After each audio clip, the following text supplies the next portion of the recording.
finally revealed the truth about Mark Messier's early years that shaped hockey's greatest leader. At 64, the legendary captain is speaking openly about his troubled start in Edmonton, and what he's sharing will change how you see one of the NHL's most respected figures forever. Most fans know Mark Messier as the captain, the fierce leader who brought the Rangers their first Stanley Cup in 54 years. The man who stepped up after Wayne Gretzky left Edmonton and led the Oilers to another championship. But his path to greatness started with chaos, controversy, and a wake-up call that almost ended his career before it began. In his rookie season of 1979-80, Messier made a mistake that would haunt him. He missed a team flight, not because of injury or emergency. He went to the wrong airport. This wasn't just embarrassing, it was a sign of bigger problems. The Edmonton Oilers organization saw their young prospect as completely undisciplined. His poise and professionalism were still developing, and everyone could see it. The punishment was swift and harsh. Messier was sent down to the Houston Apollos of the Central Hockey League. He played 4 games in the minors, watching his NHL dreams slip away. But this demotion had what he later called a sobering effect. It forced him to rededicate himself to the game he loved. The experience was so powerful that he never played in the minors again. That humiliation became the foundation of his legendary work ethic. Yet even as his on-ice skills improved, Messier's aggressive nature created new problems. He developed what observers called an unpredictable mean streak. This wasn't just passion for the game, it was something darker and more dangerous. On January 18, 1984, during a game against Vancouver, Messier hit Thomas Graydon over the helmet with his stick. Graydon suffered a mild concussion. The NHL suspended Messier for 6 games. He served 3 games immediately while waiting for the official verdict, then served 3 more. This was just the beginning. The worst incident came on December 26, 1984. During a game against the Calgary Flames, Messier delivered a sucker punch to Jamie McCoon from behind. The hit fractured McCoon's cheekbone in 2 places. The NHL called the attack premeditated and unprovoked. They noted that 30 minutes had passed between McCoon's earlier hit on Messier and the retaliation. McCoon was attacked from the rear and couldn't defend himself. Messier's response shocked everyone. He told reporters, "I snapped, but if I don't get even for a thing like that, I have a short career. It was a deliberate attempt to injure. I don't regret anything at all." This wasn't an apology, it was a declaration of war. The NHL suspended him for 10 games, but Messier wasn't done. On October 23, 1988, he hit Rich Sutter of Vancouver in the mouth with a high stick.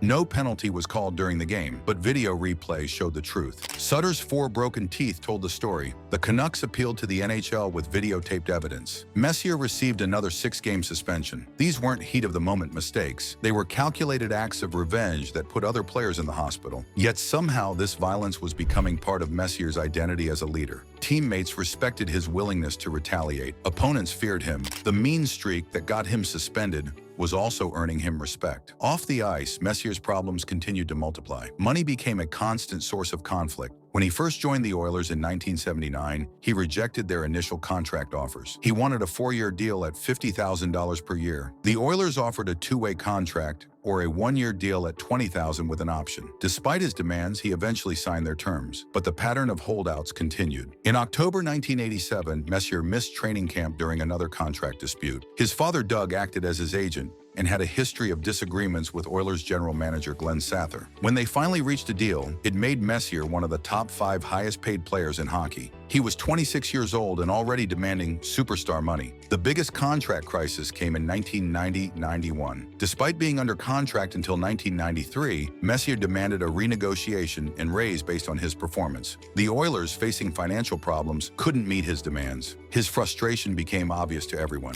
When other star players like Adam Graves were allowed to leave, Messier had seen enough. During the Canada Cup tournament, he issued a public trade demand. He wanted out of Edmonton unless the team was prepared to keep their core players together. His personal finances were equally messy. Messier was sued by an automotive firm for failing to pay $2,900 for services. In 1985, he reached an out-of-court settlement with his former agent Gus Badali over unpaid fees. These weren't massive debts, but they showed a pattern of careless money management. The most serious off-ice incident happened on September 6, 1985. At approximately 1 a.m., Messier lost control of his black turbo Porsche, He crossed the center line and collided with 3 parked cars. His vehicle was totaled. Instead of staying at the scene, Messier left. He didn't report the accident to Edmonton police until 3 hours later. He was charged with hit and run and careless driving. The fines totaled between $250 and $325. This accident became part of a larger story about the Edmonton Oilers' off-ice culture. In May 1986, Sports Illustrated published a damaging article about the team. They alleged that at least 5 Oilers players had substantial cocaine problems. Anonymous sources claimed to have witnessed players using drugs at parties in Edmonton and other NHL cities. One Oilers player was quoted telling his agent, "Every time we go into New York City, it's a real blizzard, and I'm not talking about the weather." Messier wasn't specifically named in the drug allegations, but he was part of a team environment that Sports Illustrated described as having too much money and too much freedom.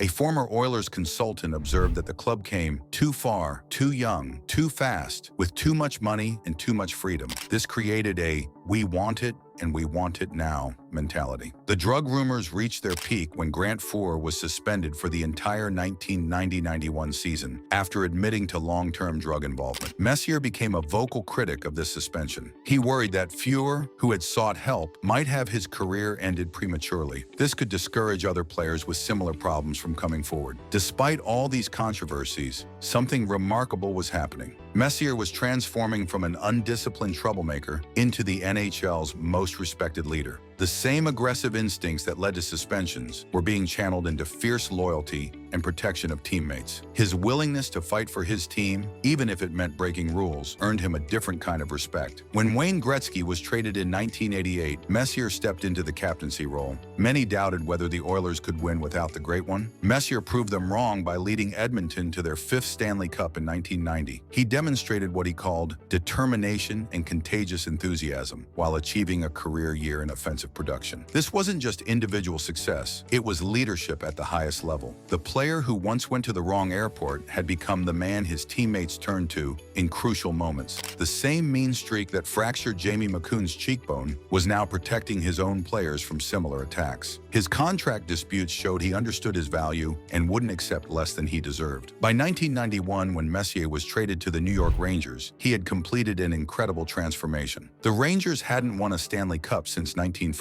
They were a franchise haunted by decades of failure, but Messier brought something they had never had, a leader who had learned to channel chaos into championship success. In 1994, Messier delivered on his promise. He guaranteed a Game 6 victory against New Jersey, then scored a hat trick to back up his words. The Rangers won their first Stanley Cup in 54 years. The player who once couldn't find the right airport had found a way to end the most famous championship drought in hockey. Looking back, Messier's early troubles weren't obstacles to his greatness. They were the forge that created it. Every suspension taught him about consequences. Every contract dispute showed him the business side of hockey. Every off-ice incident reminded him that actions have consequences beyond the rink. Today at 64, Messier preaches discipline to current players. He's become a vocal proponent of structure and accountability. This isn't hypocrisy. It's wisdom earned through hard experience. He knows better than anyone what happens when talent isn't paired with discipline. The Edmonton Oilers of the 1980s were a team of incredible skill, operating in an environment of limited oversight. Money and freedom created opportunities for both greatness and excess. Messier experienced both sides of this equation. His ability to learn from his mistakes, rather than repeat them, separated him from teammates who weren't as fortunate. The mean streak never completely disappeared. Messier remained one of hockey's most intimidating players throughout his career, but he learned to control it, to use it strategically rather than impulsively. The same intensity that once led to suspensions became the foundation of his leadership style. Mark Messier's story proves that greatness isn't about perfection, it's about growth. The player who missed flights and broke cheekbones became the captain who delivered championships. His early troubles weren't character flaws to overcome, they were experiences that built his character. At 64, Messier finally understands what shaped him. The discipline issues, the legal troubles, the financial disputes, they were all part of becoming the leader hockey needed. Sometimes the greatest captains aren't born ready. They're forged in the fire of their own mistakes. What do you think? Can true leadership only come from overcoming real adversity? Let us know in the comments below. And if you enjoyed learning the real story behind one of hockey's greatest legends, make sure to like this video and subscribe for more untold stories from the world of sports.